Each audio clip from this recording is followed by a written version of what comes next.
change to protect the innocent. Fatima Cigarettes, best of all long cigarettes, brings you Dragnet.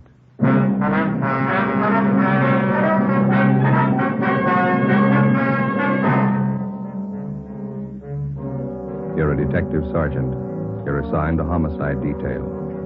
An old couple suddenly disappear from one of the fashionable neighborhoods in your city. There's no trace of them, not a clue to their whereabouts. Foul play is suspected. Your job, find them.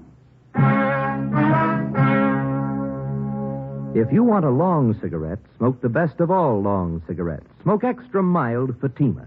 Yes, Fatima is the king-size cigarette, which contains the finest Turkish and domestic tobaccos superbly blended to make it extra mild, to give Fatima a much different, much better flavor and aroma than any other long cigarette. That's why Fatima has more than doubled its smokers coast to coast. Enjoy extra mild Fatima yourself. Best of all, long cigarettes. It's wise to smoke extra mild Fatima. It's wise to smoke extra mild Fatima.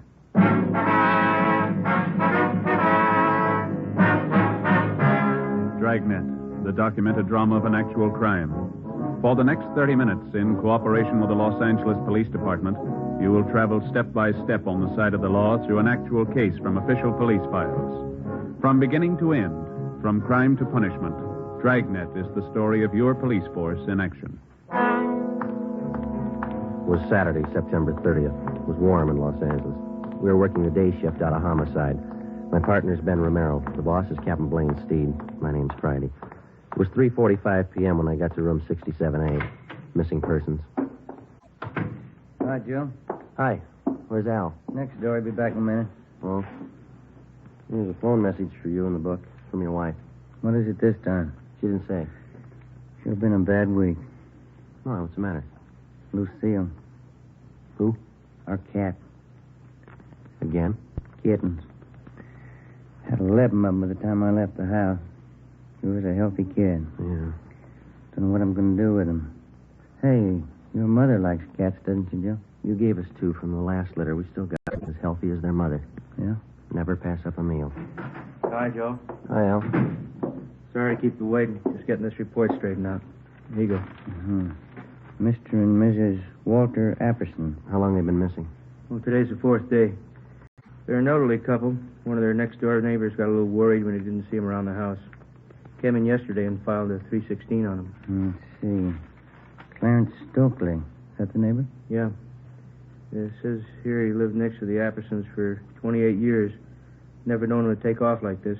Checked Apperson's cottage out there. Dirty dishes on the kitchen table. Not the way an old couple leave a house normally. And how about friends and relatives? And Stokely called him. None of them have seen or heard from the Appersons for a week. Checked out 2 of their 3 living relatives, cousin in Eagle Rock and East in Alhambra. They don't know a thing. Mm-hmm. Wonder if I can see that, Ben. Oh, yeah. Thank you. Well, how about the 3rd relative? Nephew, is that it, Joe? Yeah. Frank Apperson. Says here he goes to a private college out near Monrovia. Yeah, I haven't been able to contact the kid. He's away on a vacation. Possible the old couple might be with him? Not according to Stokely. Says the Appersons seldom spend any time away from their home. That's all we've got to go on, huh? Just the neighbor's story? Yeah. Oh, he says he checked the garage, too. The Appersons' car's gone. How does that tie in? Well, Mr. Apperson hasn't driven the car for the last year and a half. He has a nephew or some friend drive whenever he wants to go out. One more thing. May mean something, may not. What's that, Al? Mrs. Apperson's an invalid. Yeah? She hasn't left the neighborhood in 10 years. 4 p.m. Ben and I left the office and drove out to interview the neighbor of the missing couple. After checking at his home, we finally located him at his place of business, a small barber shop at the corner of 54th Street and Maxford Place. The chipped gold lettering on the window read, Jim Dandy Tonsorial Parlor. Smaller lettering in the right-hand corner of the window read, Proprietor Clarence Stokely. Except for a man in a white barber's smock sitting in the first chair, the shop was empty. How do, gentlemen? Hi. How are you? You Clarence Stokely? That's right. Police officers, Mr. Stokely. I'd like to talk to you about the missing persons report you filed yesterday. Oh, yes. Glad to help. You found out anything yet? You know the Appersons pretty well, do you, Mr. Stokely? 28 years. Sure worried about Walter and Kate. Never known them to do like this. Say, I couldn't be of service to you, could I? I just had a haircut a few days ago. How about you, Joe? Looks like you could stand a trim. We could talk it over while I cut your hair. Don't think we'd be disturbed. They still look well. Yeah, okay, fine. Here, I'll take your coat. Oh, thank you. First chair there. You bet.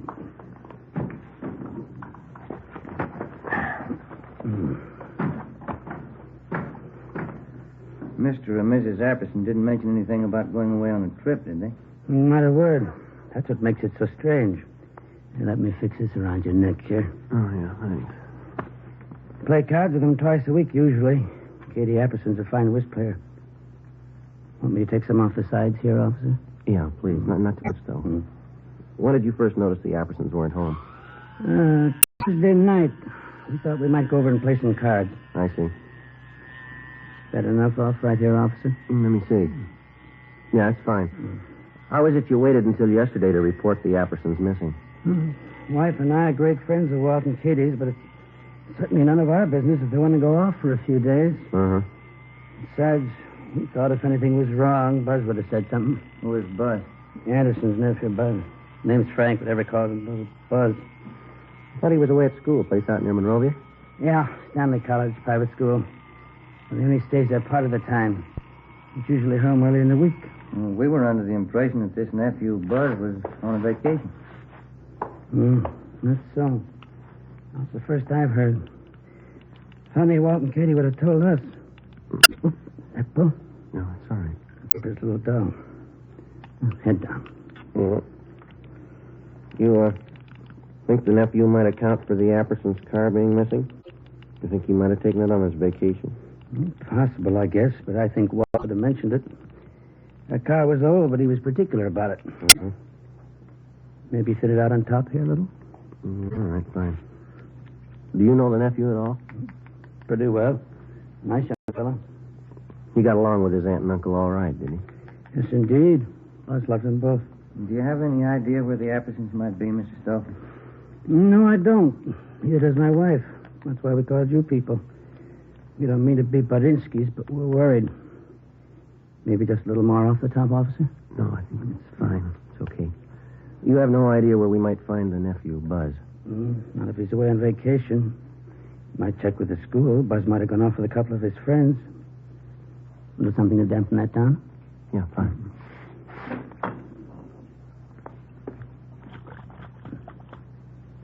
Yeah, that porch light of theirs been burning for 3 nights and 3 days. It really kicks up the old electric bill. Maybe the Appersons may have overlooked it. Maybe. All right, sir.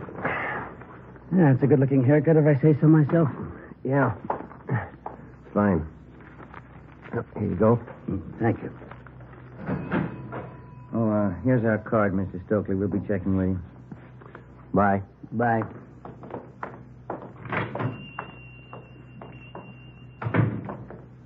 Can I borrow your comb? Barbara never combs your hair right. That's not going to help you. Huh? It's the way he cut it. What do you mean? He put the part on the other side.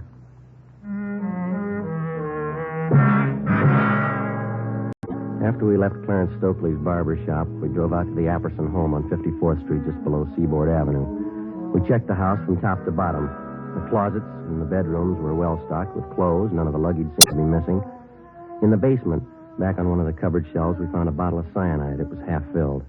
In the kitchen, we found dirty dishes still lying on the table. We put in a call to Ray Pinker at the crime lab, and he came out and took sample scrapings from each of the 3 plates and specimens from each of the half-filled cups of coffee on the table. He also took along a bottle of cyanide to examine it for fingerprints. Ben and I called the record bureau just as a matter of routine and asked for any make and warrants on the nephew, Frank Buzz Apperson. R&I called back with the information that Frank Apperson had been arrested for grand theft auto 6 weeks before. His trial was pending. We checked back with the barber, Clarence Stokely. He knew nothing about the trouble. The next morning, Sunday, with the help of school authorities at Stanley College near Monrovia, we got in touch with the parents of 2 of Buzz Apperson's friends. They told us, as far as they knew, Apperson was on a camping trip with their sons. They were expected back in the next day around noontime. From one of the boarding students at Stanley College, we got the name of Buzz Apperson's girlfriend, a Miss Norma Louise Bernard. She lived in San Marino. Sunday night, we drove out to interview her. I don't know what I can tell you, Sergeant. Buzzy's on a camping trip with 2 of the fellows from school. That's all I know. When did he leave? Do you know, Miss Bernard? Last Monday morning, they left from school. Said they'd be gone for a week. They're coming back tomorrow. Mm-hmm. You know Buzz Apperson pretty well? Yes, I do, as well as anyone, I guess. What is he, just a casual date? Oh, Buzzy and I have been going steady for almost a year now. I see. How old are you? I'm 19. Have you ever met the Appersons, his aunt and his uncle? Just once. They're awfully sweet. How did Buzz get along with him, do you know? Well, fine, I guess. The only argument Buzz ever told me about was a month ago. He wanted more allowance, and his uncle said no. Was Buzz ever in any trouble, to your knowledge, Miss Bernard? I think I know what you mean. What kind of trouble? Well, I mean, was he ever in any trouble at the college or with the law in any way? Oh, you mean that car Buzz took about 2 months ago? Yeah. We were supposed to go to this school dance, and Buzz didn't have a car. I guess he was ashamed. He said he knew the fellow he borrowed the car from, but the day after the dance, the cops came. How did his uncle react to that? Well, there was a terrible row, Buzz said. I really shouldn't be telling you. Bud made me promise. How were feelings between the boy and his uncle before he left on the trip? Did he mention anything to you about that? Well, we had a date last Sunday night. I asked him how things were at home. He didn't seem to want to talk about it. The last time you saw him was Monday morning. Is that right? Yes, just before he left on the camping trip. Well, you're sure he went on that trip? Well, of course I'm sure. How do you mean? He said, no matter who asked you, I went on a camping trip. He said it a couple of times. Did he offer any explanation? No, but I knew everything was all right. Oh, is that so? How?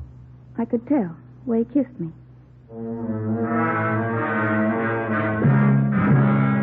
The next morning, Monday, Ben and I checked with missing persons. There was no additional information on the missing couple. We phoned the barber, Clarence Stokely. He had seen or heard nothing further of Mr. and Mrs. Apperson. We went down to the bank where the Appersons had their account, and with the help of the manager, we found that 3 checks had been passed on the Apperson checking account since the previous Wednesday, a full day after the missing couple had been last seen. 1 check was for $100 and 2 for $50 each. All of them had been cashed in Los Angeles, and all bore the signature Walter Apperson. After examination, it was found each signature had been carefully forged. 10:45 a.m. We went back to the office.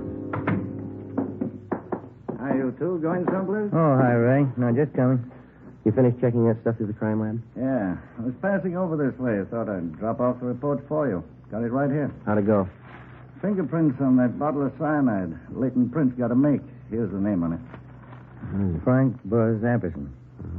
You look over those dirty dishes we found in the Apperson house? Checked them through. Nothing. How about the samples you took from those cups? Whoever drank that coffee's in trouble. It's loaded. Yeah? Enough cyanide to kill a horse.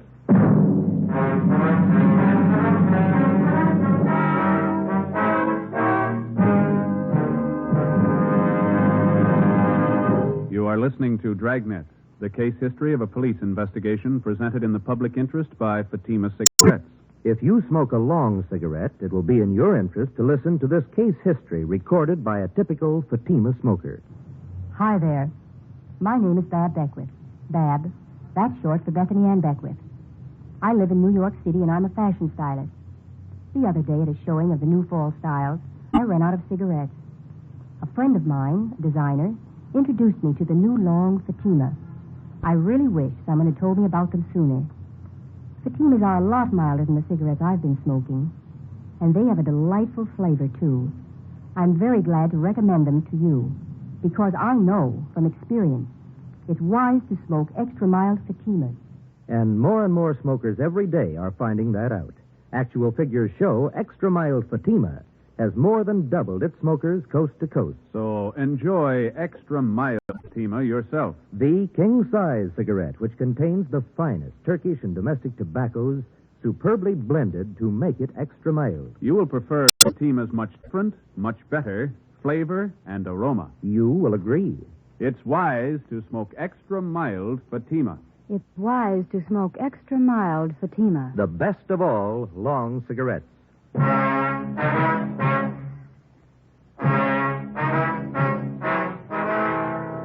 Monday, 1 p.m. We obtained a specimen of Frank Buzz Apperson's signature, and we had Don Myers in handwriting check it out against the signatures on the 3 checks. Both styles of handwriting matched in every detail. At 1:30 p.m., the parents of Buzz Apperson's 2 friends called to tell us that their sons were back from their camping trip. We checked the Apperson home. The nephew wasn't there. We drove out to see his 2 friends.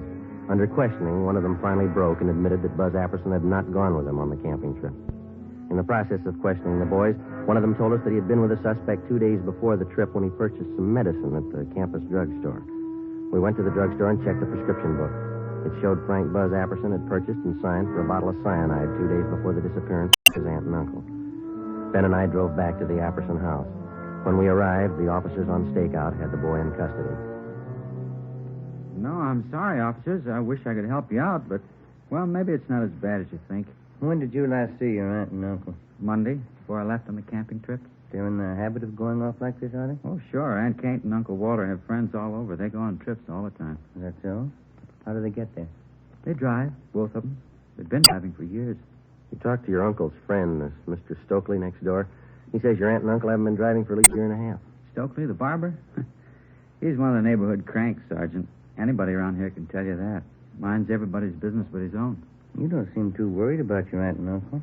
Think they're all right? Well, we'd have heard by now if they weren't, don't you think, sir? They probably took off on a trip. That's just about the size of it, I think. And how about this trip of yours? Sir? Well, this camping trip that you just come from. Oh, a couple of fellows from school. We went camping up by Big Bear for a week. Mm-hmm. Pretty good fishing for September. Ever been up there? Yeah, have you? Well, sure. I just said that's why we've been camping.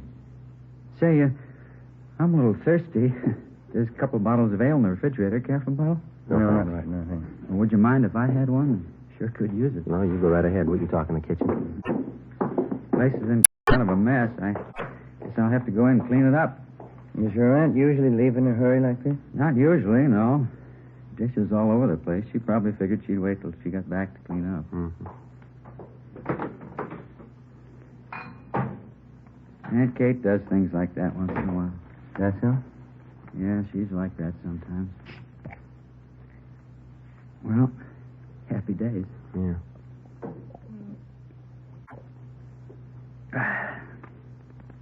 Okay, Buzz, you want to tell us? Where are they? Your aunt and uncle. What happened? Say, I don't think I know what you're talking about. What's the trouble? Come on, Buzz. You know what the trouble is. Let's have a straight story. It's going to save a lot of time. Sir? We can draw it out as long as you like. It'll be a lot easier if you cooperate. Look, I don't know what you're thinking, Sergeant, but whatever it is, I don't understand you. What are you getting at? Something's happened to your aunt and uncle. We're pretty sure you know what it is.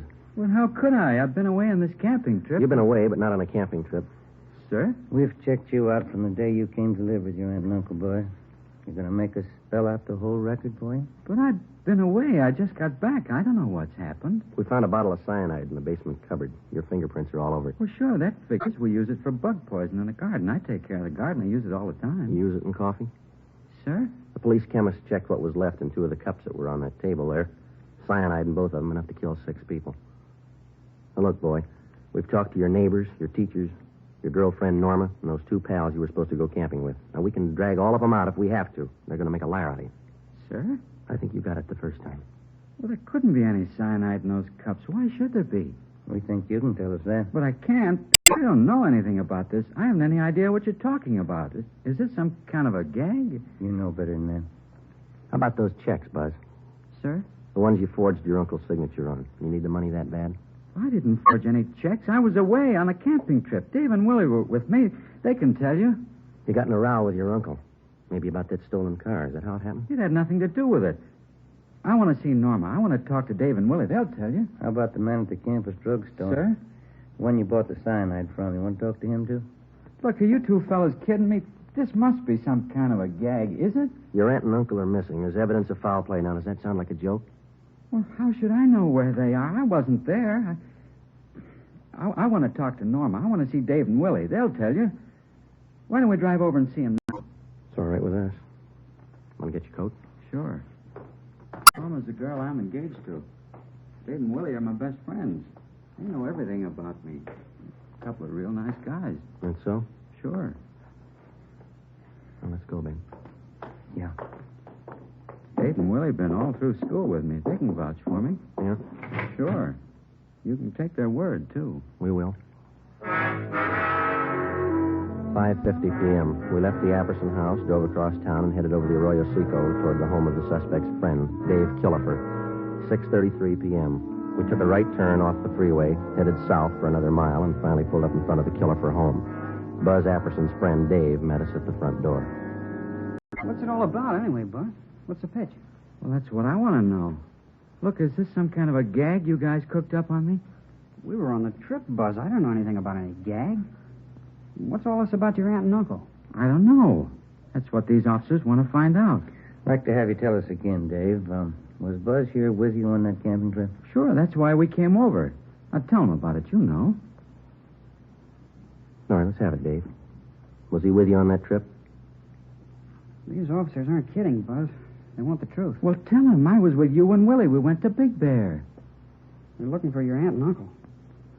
I'm not going to lie now. You didn't go to Big Bear with us. All right, Dave, thanks. Well, he's lying, officers. Who put you up to this stunt, Dave? They'll throw you in the jug for a gag like this. Who's behind it? You're the guy who said it was a gag. You told us to tell everybody we're up at Big Bear with Willie and me. How about leveling? What's it about? He's lying. What's it about? You've got nothing to hide. Have you? He's lying. You can tell that, can't you? Let's go talk to Willie. He'll tell you the truth. Joe? All right. Thank you, Dave. That's all. All right, Sergeant. Sure there isn't anything I can do? No, thanks. Just the same. Good night. Okay. Good night. Anybody could tell he was lying. Isn't that right, Sergeant? Well, he's your friend, Buzz. Why do you say that? Well, he was just plain lying, that's all. Couldn't you tell? No, I couldn't. How about you, Ben? Not me. Why would you lie, Buzz? You told us he was your pal. Some kind of a stupid gag they're pulling. Gang in the fraternity I belong to. Dave's one of them. They've done it before. I don't know why they're lying, but they are. Where's your friend Willie live? Sir? You said you wanted to drive over and have us talk to Willie? Oh, yeah. Oh, where does he live? Look, would you mind very much? How's that? I got a terrible headache. Would you mind very much just driving around a while? I'd like to clear my head a little. I can't figure this thing out. All right.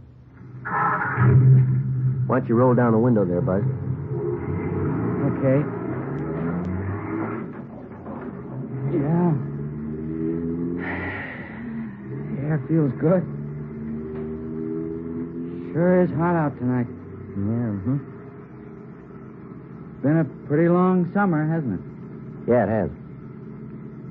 Say, I guess maybe we ought to forget about going over to Willie's place. He strings along with the rest. He'd probably lie, too. You said you wanted us to have a talk with him. Yeah, but I've been thinking about it. He'd only lie. It'd be better if we drove over to see Norma. That's the girl I'm engaged to. Yeah, that's what we understand. If anybody can give you a straight story, Norma can. She doesn't live far. Straight down the road here into San Marino. Yeah, we know. Oh. Sure would appreciate it if you'd drive over there. Okay. Norma can straighten this thing out. Swell girl. We're going to get married as soon as we can. Oh? Yeah.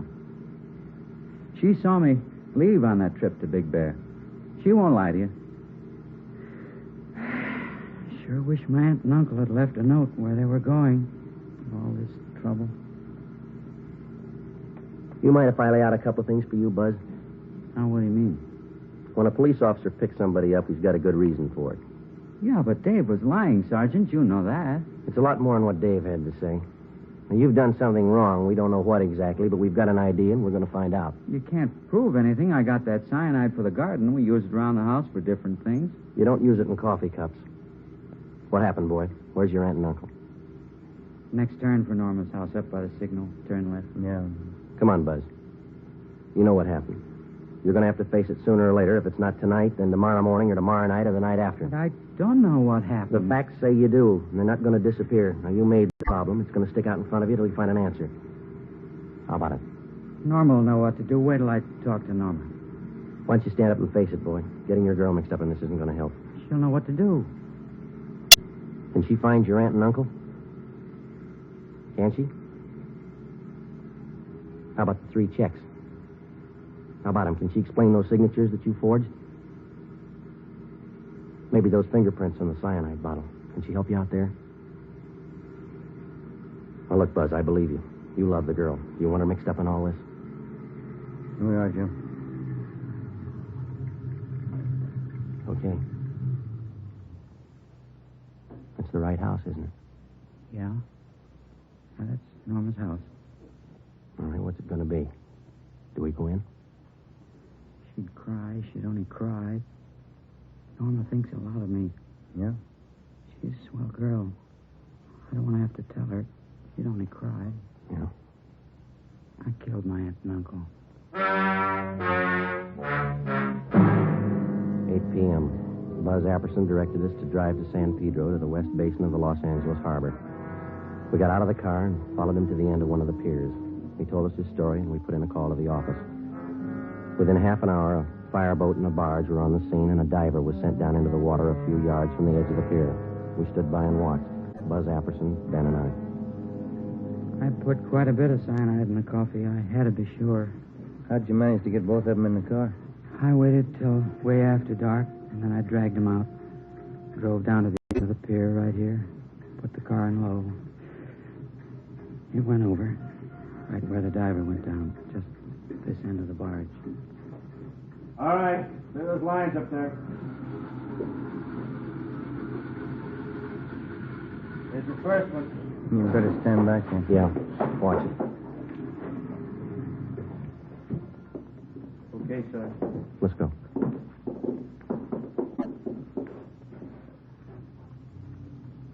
Buzz? Yeah. My aunt. Only one thing missing, Buzz. Sir? A reason. Why'd you do it? I'm not sure anymore. Stolen car trouble, I guess. My trial was coming up.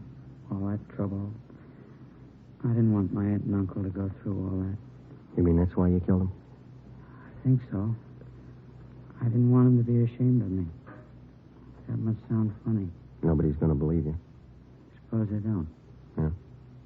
Would it make any difference?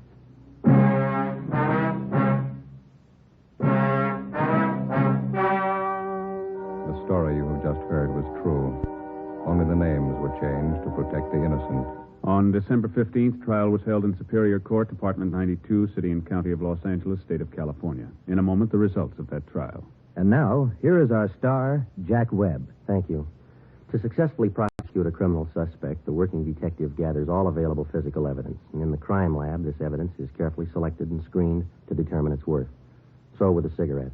The makers of Fatima select and buy the finest tobaccos, both Turkish and domestic. And then these tobaccos are skillfully blended to make Fatima extra mild. Best of all, long cigarettes. Pack after pack, they're extra mild. Now, if you're a long cigarette smoker like I am, smoke Fatima.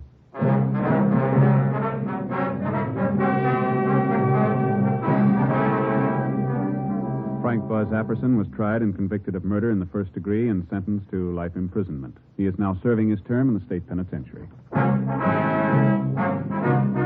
You have just heard Dragnet, a series of authentic cases from official files. Technical advice for Dragnet comes from the Office of Chief of Police W.H. Parker, Los Angeles Police Department. Fatima Cigarettes, the best of all long cigarettes, has brought you Dragnet from Los Angeles. Coming up, Duffy's Tavern. Be sure to hear Theater Guild Sunday on NBC.